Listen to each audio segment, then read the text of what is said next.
La filosofía medieval. Recibe el nombre de filosofía medieval la que se produce desde la caída del Imperio Romano en Occidente en el año 476 hasta la toma de Constantinopla por los turcos en 1453. Se trata de un largo periodo caracterizado por importantes acontecimientos históricos, sociales, políticos, culturales y científicos. En el plano cultural, Occidente pierde el conocimiento de la lengua griega y de gran parte del legado filosófico científico antiguo. De la mano de la Iglesia comienza la construcción de una sapiencia cristiana unitaria con el dogma cristiano. La patrística, libro de arte, la primera etapa en la filosofía medieval, es aquella que corresponde a la articulación definitiva de los dogmas cristianos, su defensa ante otras religiones y a la iniciación a la humanidad en la verdad de Cristo. Estos primeros hombres fueron llamados padres de la Iglesia y su estudio y difusión se denominó patrística, de la mano de autores como Hipólito de Antioquía o de San Agustín. A través de la patrística del estudio de los padres, San Agustín recibe la oportunidad de solucionar el problema de fe y razón, aunque no parte de distinguir entre la religión y la filosofía, sino que considera a los dos como soluciones equivalentes para una necesidad vital del hombre, que es la poesía de la verdad. San Agustín los identificó sin confundirlas. Sabía que la razón religiosa se alcanzaba con la fe y la razón de la filosofía se alcanzaba con la razón escolástica. En esta etapa se intenta explicar la relación cristiana a través de la razón. Surge como consecuencia de las primeras universidades y la necesidad de aplicar el método científico aristotélico para dar respuesta a planteamientos religiosos o sobrenaturales. Características generales de la filosofía medieval. San Agustín aporta los fundamentos de la teología y la antropología cristiana. Toda la filosofía medieval tiene un carácter religioso y la mayoría de los filósofos son teólogos. El aristotelismo se impone en el siglo XIII como paradigma filosófico y científico hasta el siglo XVII. El aristotelismo aporta también la imagen de un universo finito y los principios para el debate entre el poder temporal. Las alternativas al aristotelismo llegan como humanismo renacentista, la obra de Erasmo y la reforma de Lutero. A partir de las escuelas urbanas, la universidad nace como una asociación espontánea comparativa de maestros y estudiantes, con el fin de defender sus intereses. Las primeras universidades tienen sus orígenes en las escuelas que surgen como resultado de escisiones y otras son fundadas directamente por el poder político. La universidad medieval estaba distribuida en 4 facultades: artes, teología, derecho y medicina. Buenaventura de Fidanza, fiel creyente de la religiosidad.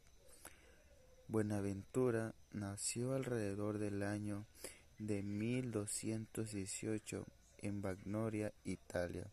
Su nombre real de nacimiento era Giovanni o Juan de Fidanza.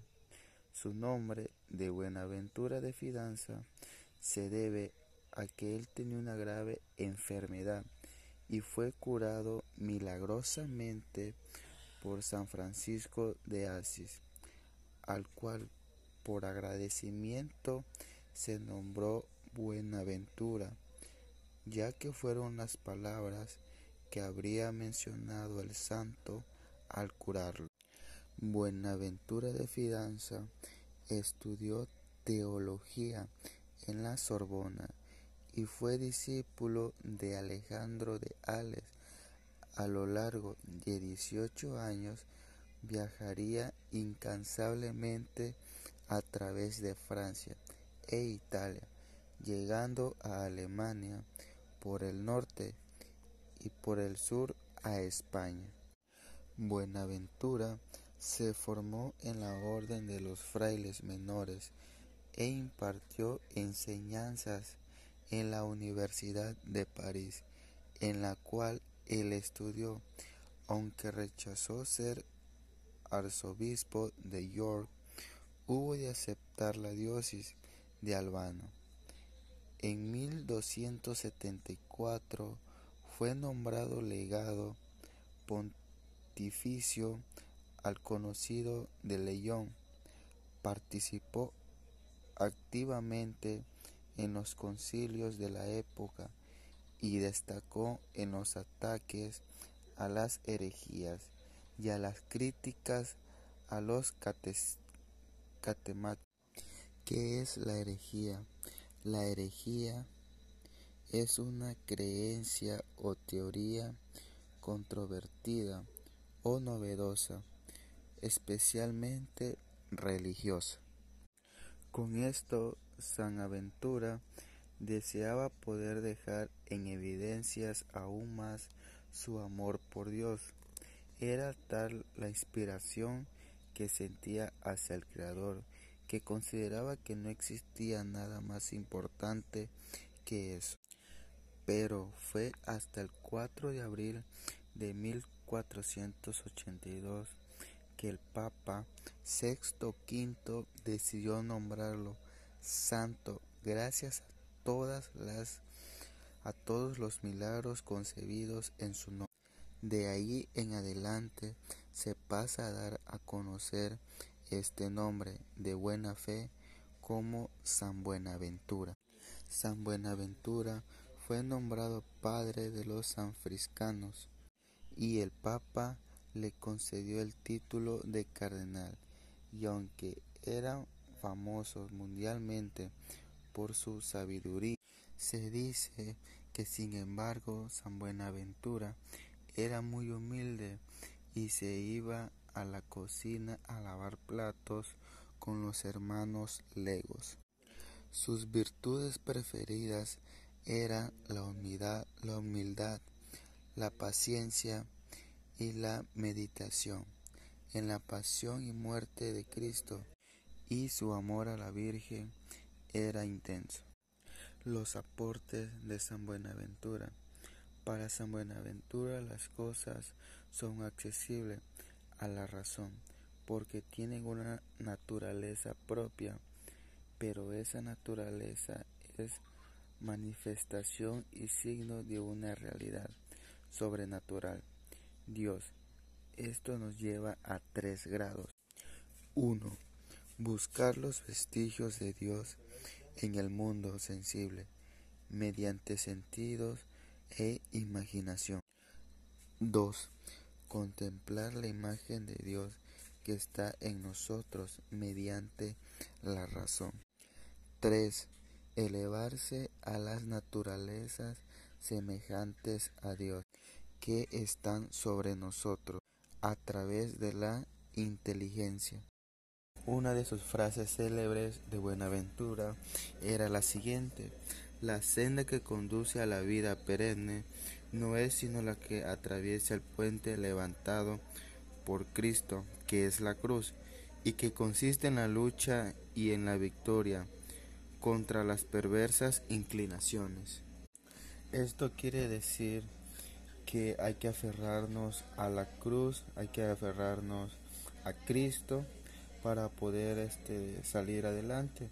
Como dice una de sus frases, es la lucha a la victoria contra las perversiones, es decir, para poder ser buenas personas, para no caer en tentaciones, debemos aferrarnos a la cruz y tener esa fe en Cristo para poder para ser buenas personas, tanto en uno mismo como en la vida cotidiana, tener buenos principios y valores. Avicena es uno de los personajes imprescindibles para explicarnos la conservación de la sabiduría clásica y en la innovación en un momento tan oscuro de la historia como la Edad Medieval, en la que la ciencia y el saber se refugiaron en las cortes de los emperadores sabaíes en Bagdad y Córdoba, y en las bibliotecas de los monasterios cristianos. La filosofía de Avicena era: el progreso de la ciencia suele correr de la mano de la prosperidad económica, aunque también necesita la tenacidad en el esfuerzo. Resulta paradójico que muchos conocimientos se hayan conservado en la historia por causas tan distintas y por personas tan alejadas en las creencias y en la distancia, aunque con un afán común: la perpetuación del conocimiento, quizás también para la gloria de líderes, reyes, religiones, etc. En eso no es muy distinto de nuestro tiempo. Para él, la medicina depende del conocimiento de los elementos que componen la materia y de las leyes de la naturaleza.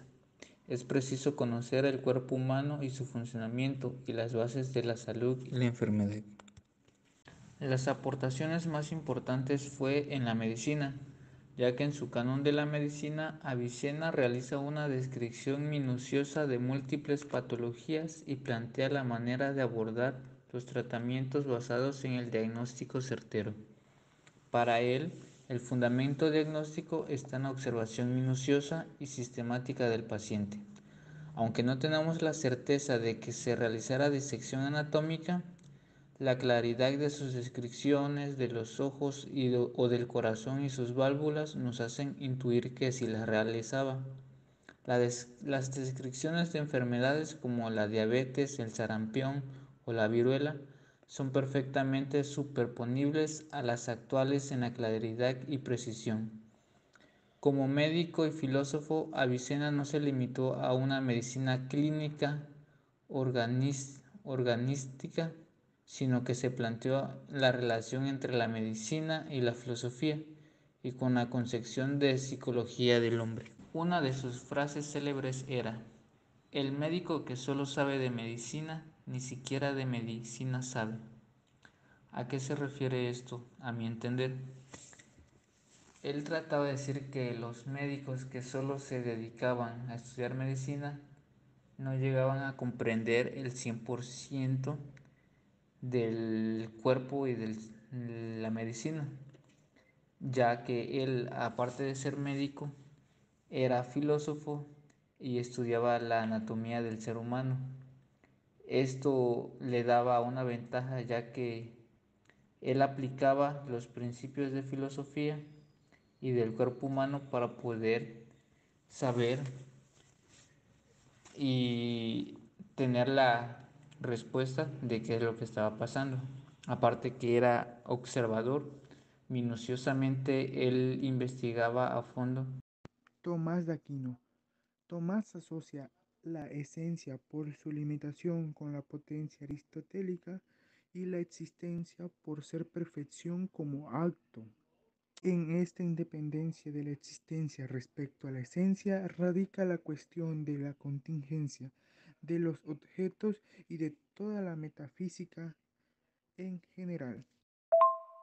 Una de las mayores contribuciones de Tomás de Aquino a la filosofía de raíz cristiana fue la integración del pensamiento de Aristóteles en el tradicional neoplatismo, heredado de San Agustín y otros pensadores clásicos que apuntaron la filosofía cristiana en siglos. Esta síntesis del aristotelismo y el platonismo, con más presencia del primero, revolucionaría el dogma cristiano y tendría una inmensa influencia posteriormente que llega hasta nuestros días. El alma intelectual y la perfección. Esta devoción por la obra de Aristóteles llevó a Tomás a tener diversos conflictos con la ente católica. Uno de los puntos en los que el filósofo italiano chocó con otros teólogos fue en relación a la presencia o no de un alma intelectual en cada persona. En relación a esta existencia del alma intelectual y su relación con la divinidad, Tomás de Aquino señaló que una de las vías para demostrar la existencia de Dios era la perfección, que se aproximaba más o menos a lo absoluto. También dedicó una importante parte de su obra a explicar la relación entre la razón y la revelación, entre la filosofía y la teología, entre la fe y la ciencia, cómo las aportaciones de Tomás de Aquino han impactado en la actualidad. Bueno, las aportaciones de Tomás de Aquino influyeron mucho hasta la actualidad y siguen influyendo, ya que Tomás consideraba que la fe y la razón constituían dos campos muy diferentes de conocimientos y por consecuente no tenían como que estaban relacionados, pero no es lo mismo. Y una frase célebre de Tomás de Aquino era esta: teme al hombre de un solo libro, solía decir, tal vez porque él fue un hombre de 40 libros, los volúmenes en los que se recopilaba su obra completa.